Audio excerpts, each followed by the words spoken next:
Bonjour et bienvenue à votre chaîne Bac Sciences Arts. Nous sommes toujours avec l'équivalent au théorème de Thevenin-Norton et nous sommes avec l'exemple 2.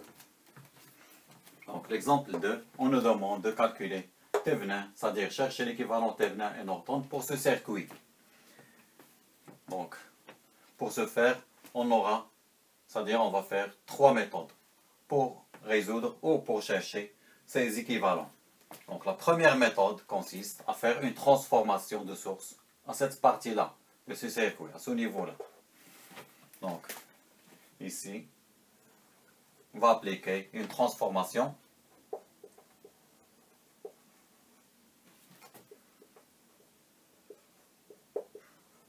de source.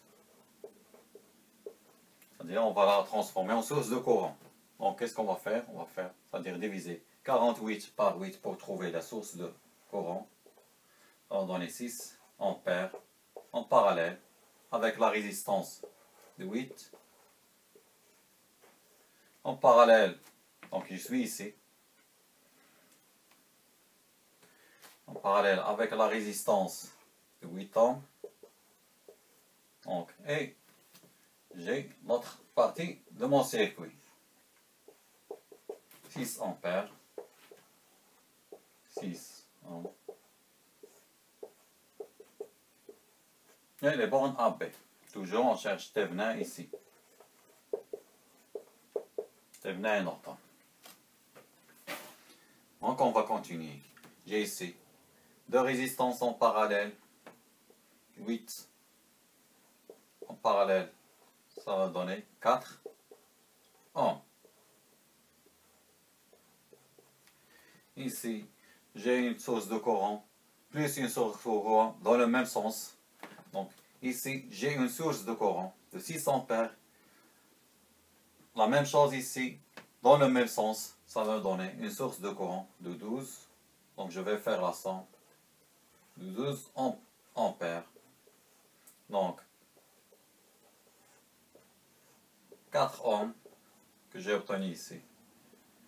Et j'aurai le reste de mon circuit comme suit. La borne AB, toujours Thevenin ici. Donc, qu'est-ce que vous remarquez? On peut faire une transformation de source aussi à ce niveau-là. Donc, transformation de source, ça va me donner le circuit suivant. Donc, 4 multiplié par 12, ça va me donner 48. Donc, je vais obtenir une tension de 48 volts. Une résistance en série avec une résistance de 4 ampères. Et le reste de mon circuit. 4 ohms, 6 ohms, et borne A, et la borne B. Et j'obtiens le circuit simplifié suivant. Donc ici j'ai 10 ohms. Et c'est ça mon circuit de Thevenin. Donc ici, je vais l'appeler V de Thevenin. Et ici, la résistance de Thevenin. Donc V de Thevenin, on vient de trouver. V de Thevenin est égal à 48 volts.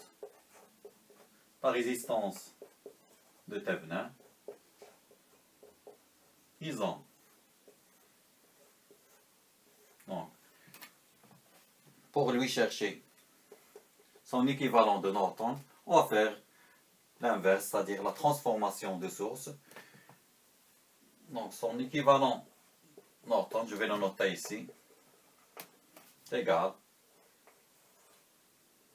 Donc 48 divisé par la résistance de Thevenin, ça va me donner 4,8 ampères.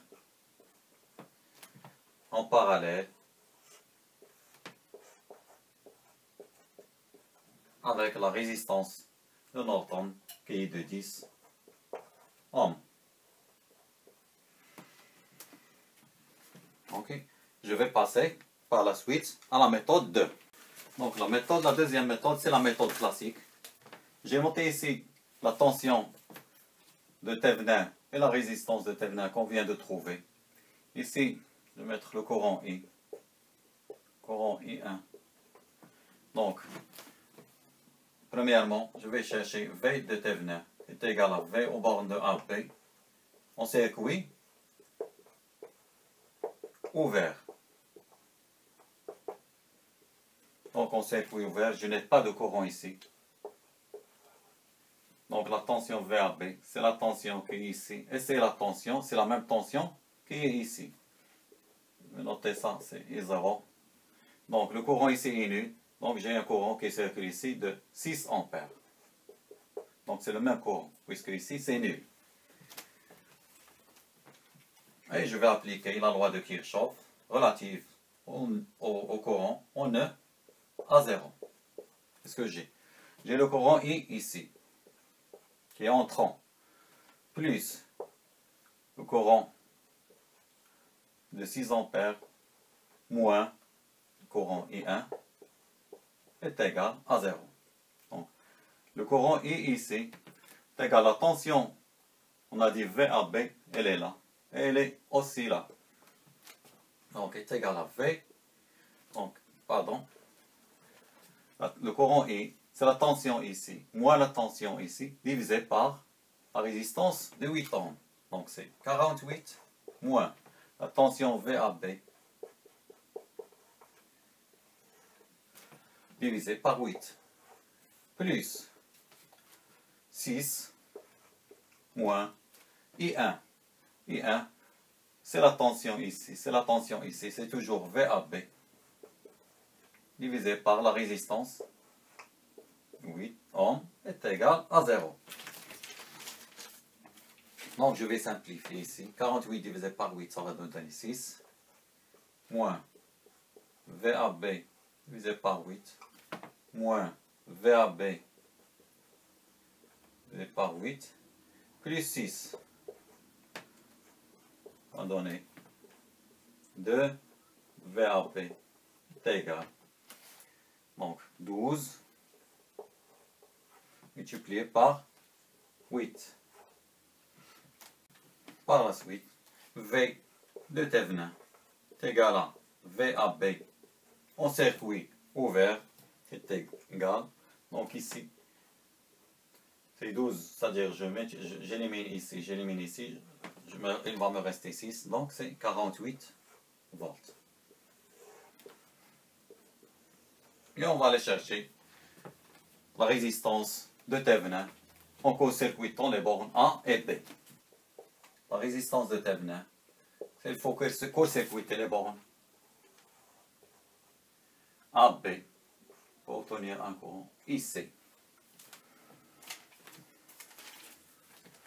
Et je vais appliquer la même chose, c'est-à-dire la loi de Kirchhoff relative au courant à ce nœud-là, à 0. Donc ça c'est la tension que j'ai reportée ici, c'est la tension de Thévenin calculée par la deuxième méthode. Ici c'est les résultats que j'ai obtenus avec la première méthode. Donc la loi de Kirchhoff relative au courant en E à 0, on va donner. Ici je n'ai plus le courant de 6 ampères, parce que j'ai un courant qui circule ici qui n'est plus nul, mais est égal au courant IC. Donc ici j'aurai un courant IX que je vais calculer tout de suite. Donc ici c'est le courant IC, le courant I1. Donc le courant, on va commencer par le courant I. Et on a dit est égal à 48 moins, si je note ça, VC, donc moins VC divisé par 8. Ça, c'est le courant I. Le courant I1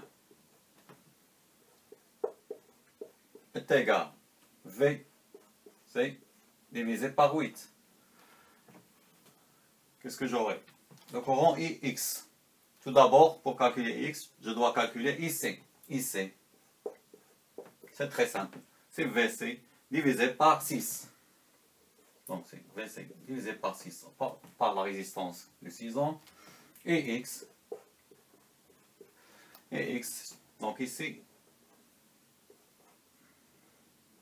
donc les deux courants ici sont sortants, IX et IC sont sortants, et le courant de 6 ampères est entrant. Donc Ix est égal à 6, moins le courant sortant, IC. IC, on a dit, est égal VC, divisé par 6. Donc il me reste à faire, c'est-à-dire à appliquer la loi de Kirchhoff relative au nœud à 0. Donc qu'est-ce que j'ai?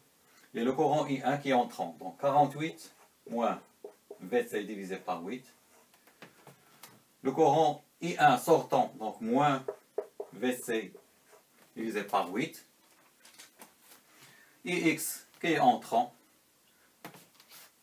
donc plus IX. IX est égal à 6.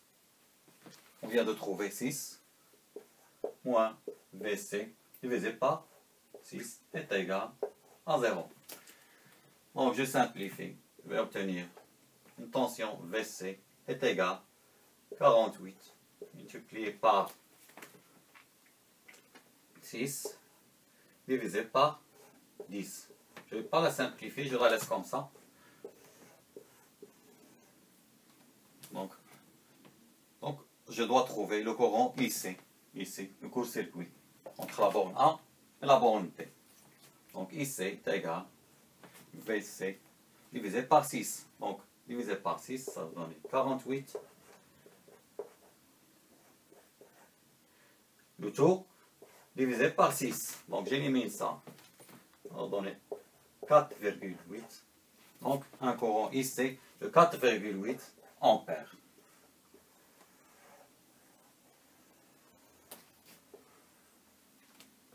Donc il me reste à trouver la résistance de Thévenin.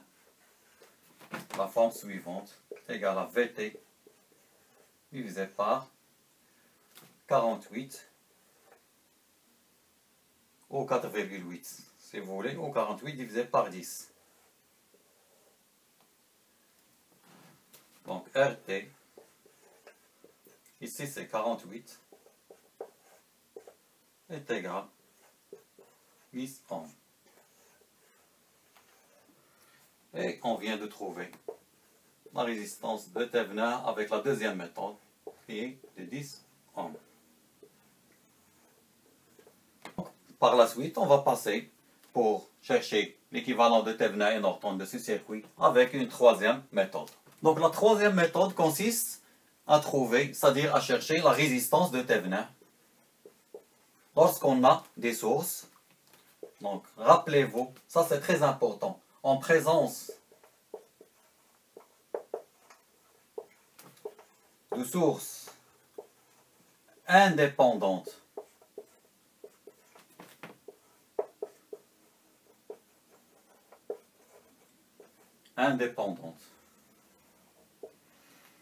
on peut faire l'équivalent suivant. On se permet de faire l'équivalent suivant. Ou, si vous voulez, de court-circuiter toutes les sources indépendantes.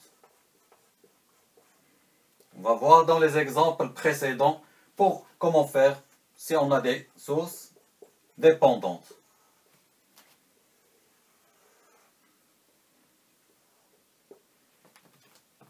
Donc j'ai court-circuité la source de tension ici et j'ai ouvert, c'est-à-dire laissé ouvert la partie de source de courant.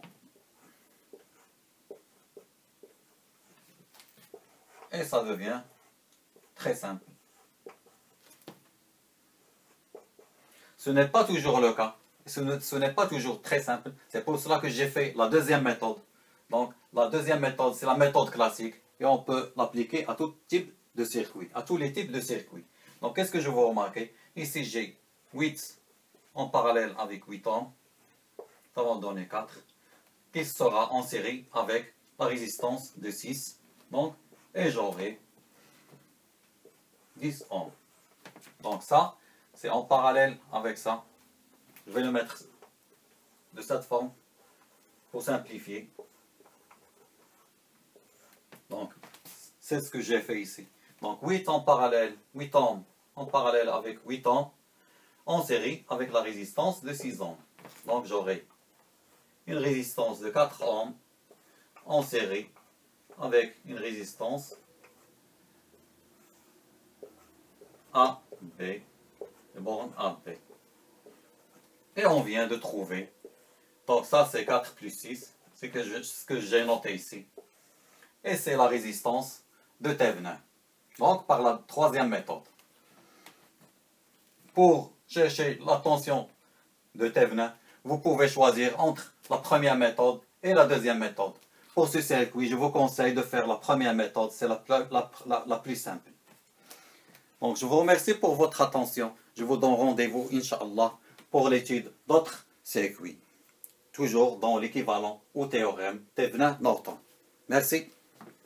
N'oubliez pas de vous abonner en cliquant sur le bouton en bas de cette page. Merci.